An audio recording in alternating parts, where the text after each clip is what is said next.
sensores inerciais e GPS. A ideia aqui é focar principalmente em sensores que dão uma estimativa de direção, que seria o heading, né, a direção para onde o robô está apontando. Tá? E eles são bons para compensar uma das maiores fraquezas da odometria, que é, deixa eu voltar ao desenho que eu tinha feito antes, que é pequenos erros de orientação não causam tanto problema numa análise local, ou seja, a diferença do robô, do deslocamento do robô de um instante para outro não é tão grande do que seria o correto, né, do que seria o ideal. Então o erro aqui é pequeno, mas, por exemplo, um erro de 1 grau que fosse, aqui deve ter mais, um erro de 1 grau no início do movimento do robô pode gerar lá no final uma distorção muito grande, né, um erro muito grande na posição final do robô. E aí a ideia é usar, se eu tenho um sensor que me dá uma informação de orientação, eu posso usar essa orientação para corrigir o erro da odometria. Eu não vou corrigir o erro de translação, mas eu posso corrigir o da orientação. Então, por exemplo, se nesse ponto eu sei que o robô está numa orientação diferente da que eu acho que eu estou, então eu sei que o robô está nessa orientação. Então, eu vou usar essa nova estimativa do estado do robô para computar a próxima posição. Aí a próxima posição pode ser algo do tipo isso aqui. Vamos supor que dê a caidinha, dê a curvatura para a direita. E aí ele acharia que está aqui, apontando agora para baixo. Mas aí eu meço de novo com um sensor de direção e ele aponta que ele não está aqui, ele está apontando para cá. E aí agora segue assim.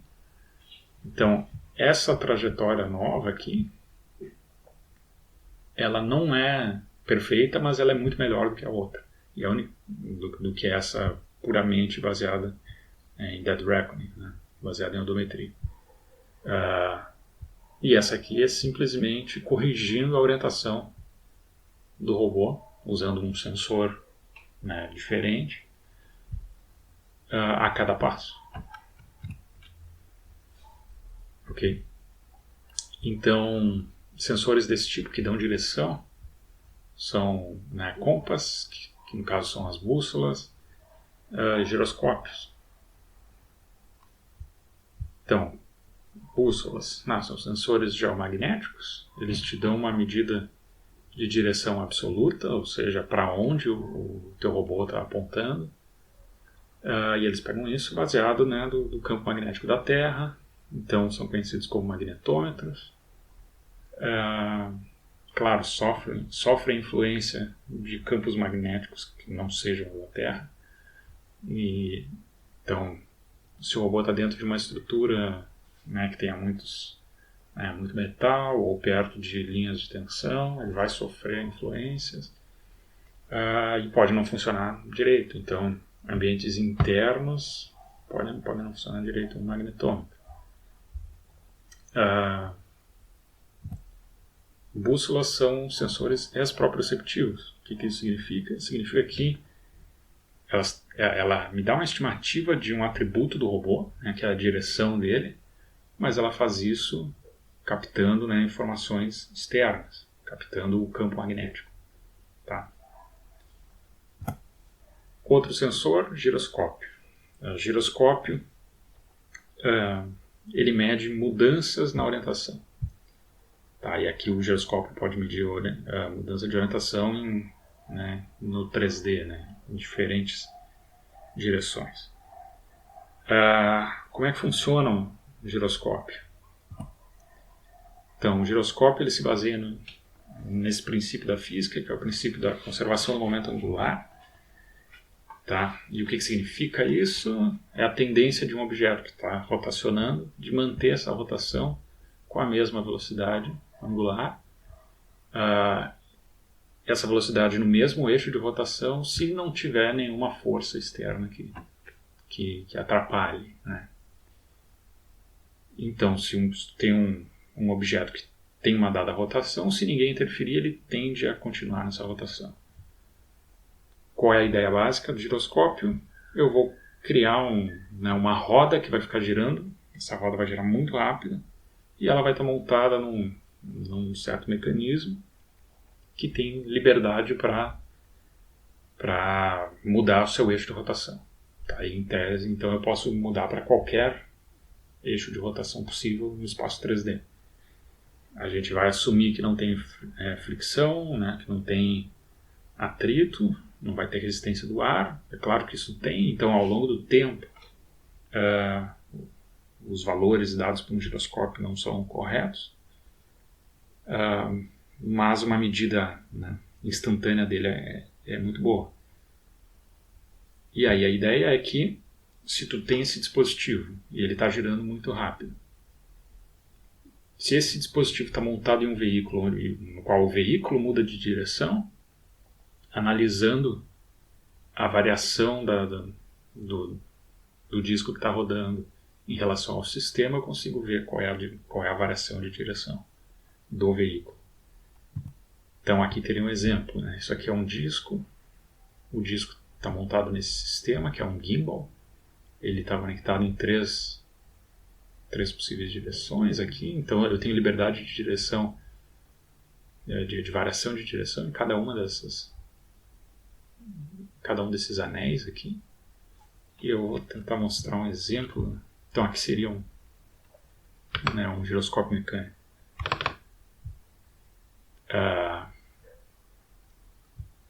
Esse é o disco que vai ficar rodando, e aqui é os anéis que permitem que esse disco assuma qualquer direção. Quando esse disco está girando rápido, que é o caso aqui, a tendência é que, por mais que esse mecanismo se movimente, o disco fique na mesma orientação, no mesmo eixo de rotação. Então, por exemplo, aqui ele está girando, ele está numa velocidade muito alta. Se o giroscópio, se o sistema se mexe, o disco se mantém naquela posição.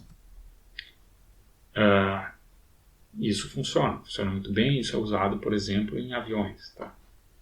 Então aqui tem um exemplo de um giroscópio num avião. Aqui é o disco que está rodando. E aí, como esse disco vai rodar? Bom, ou com um mecanismo elétrico, ou com um ar que fica soprando para o disco ficar girando. Esse disco tem um eixo, esse eixo está ligado num outro mecanismo que tem um eixo transversal, está ligado num outro mecanismo que tem um outro eixo transversal. Então ele permite girar em qualquer posição. Tá? Aí o que acontece?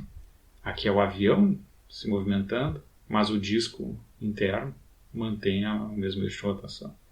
E aí é possível estimar as rotações do avião em função das variações ali do gimbal que circunda o disco que fica girando. É um método que funciona, mas ele não é robusto a movimentos bruscos. Tá? Então, se o movimento for muito drástico... Deixa eu voltar aqui, esse aqui já é o próximo vídeo. Se o movimento é muito drástico, a medida do giroscópio vai falhar. Tá? Então esse é um exemplo de um giroscópio mecânico. E aí outra coisa lá no caso dos aviões, ele te dá uma medida de uma variação de orientação relativa. Ela sempre o quanto que variou a orientação desde o início que tu ligou o giroscópio. Então, por exemplo, lá o piloto do avião sempre vai colocar a orientação original que o avião está, e aí com o tempo o giroscópio vai te dar variações de orientação, e de novo, a longo prazo ele começa a errar. Por quê? Porque tem atrito, tem resistência ali no teu sistema, que não deveria ter, mas tem. Então tem que fazer ajustes usando outros sensores de tempos em tempos. Tá? Ok, isso é um exemplo de giroscópio mecânico. Aqui tem essa figurinha aqui é do Handbook of Robotics. Então aqui se tu colocasse um giroscópio e ele está parado, ele está parado numa posição da Terra, a Terra está girando. Então aqui o planeta está girando de acordo, né, teoricamente, ele ia medir, ele ia ficar para um observador fora da Terra, ele veria o giroscópio parado, né? Mas aí na Terra não, na Terra ele vai estar girando, então ele vai nos dar uma informação da rotação da Terra. Ok, isso é um giroscópio mecânico. Como é que se usa na prática? Um robozinho, um drone não vai ter algo assim. O celular da gente não tem algo assim.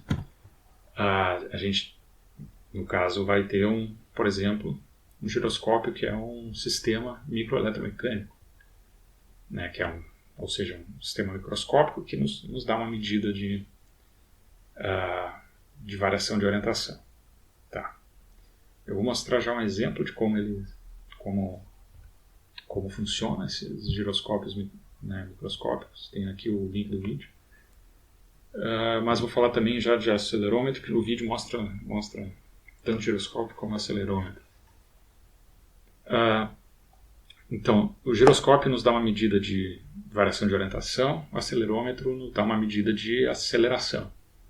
Tá? E aí pode ser uma aceleração em qualquer direção. A aceleração do veículo, onde está esse acelerômetro. Como que ele computa essa aceleração? Tem um sistema massa-mola, que se não tiver aceleração ele fica em repouso.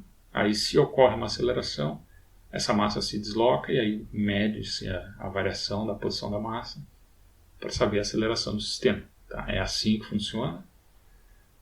Num sistema mecânico, é assim que vai funcionar no sistema microscópico também. Aqui no sistema microscópico, por exemplo, o sistema massa-mola eu tenho uma massa e ela está apoiada num cristal. Né? E aí, se não tiver forças atuando em cima, o cristal vai ter uma dada tensão que ele está medindo, e aí dependendo da aceleração, essa massa pressiona mais ou menos o cristal e aí muda a tensão induzida nesse cristal. Tá? Então, essa é uma forma de medir. Agora deixa eu ir naquele vídeo que eu tinha falado, que é os exemplos, né, dos sistemas microeletromecânicos, de acelerômetro, giroscópio e também um magnetômetro. Então, aqui o exemplo do acelerômetro. Isso aqui é um sistema massa-mola, isso aqui no meio é a massa, as molas aqui no canto, né? E aí tem placas fixas embaixo e aí a aceleração move essa massa. Tá. A aceleração move a massa e aí entre as placas e essa massa aqui do meio é gerada aqui, existe uma capacitância, aqui duas, né, C1 e C2, e aí dependendo dos valores que tem aí ele consegue, medindo a variação de capacitância, ele consegue estimar uma medida de aceleração. Tá, esse seria um acelerômetro. O giroscópio vai ser muito parecido. O giroscópio, cadê? Aqui. Então, de novo, tem uma massa. Essa massa ela fica se mexendo numa direção de movimentação do veículo.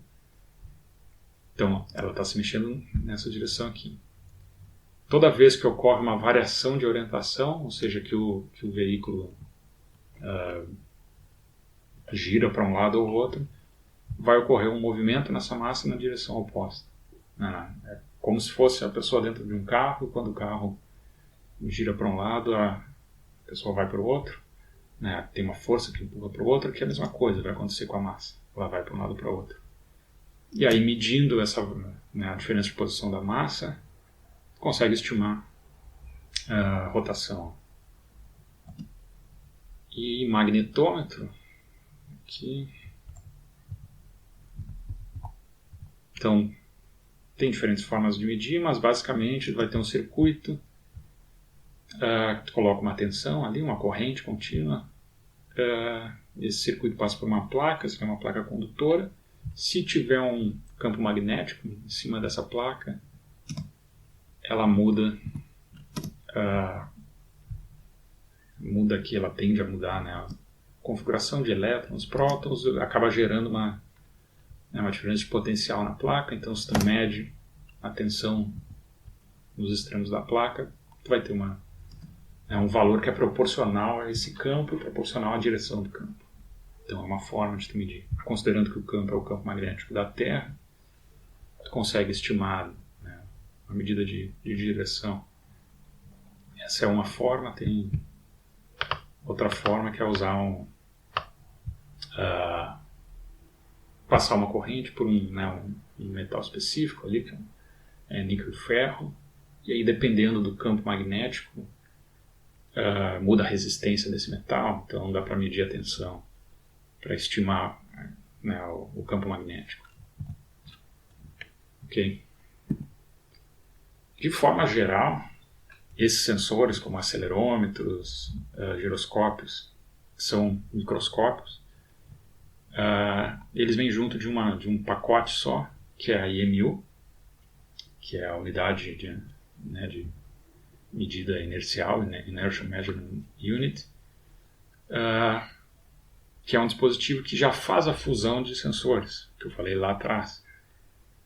Então aqui ele vai pegar dados de giroscópio, vai pegar dados de acelerômetro, vai estimar do giroscópio a orientação, vai unir essa orientação com os dados do acelerômetro, subtrair a gravidade para ter uma medida de aceleração, e aí, dependendo se tu fornece velocidade inicial ou uma posição inicial, fazendo a integração disso, tu estima a velocidade de posição.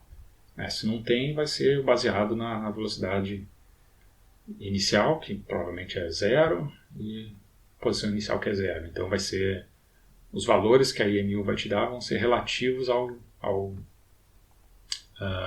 vão ser relativos à velocidade de posição iniciais de quando o sistema foi ligado. Tá? De forma geral, se a gente for ver num drone ou algo assim, o drone vai ter lá um IMU, né, para te dar essas informações, mas vai ter só a informação de IMU, de giroscópio e acelerômetro, não é uma informação muito confiável, tá? Porque ela é puramente baseada em integração. Então ela é incremental. Geralmente, para se ter uma informação precisa, é necessário outro tipo de sensor, como o GPS. Tá? Então, um drone, por exemplo, ele já dá para o usuário informações, geralmente, né? Informações de fusão de dados de GPS com IMU, tá? Para corrigir eventuais erros de GPS. Então, o que é GPS?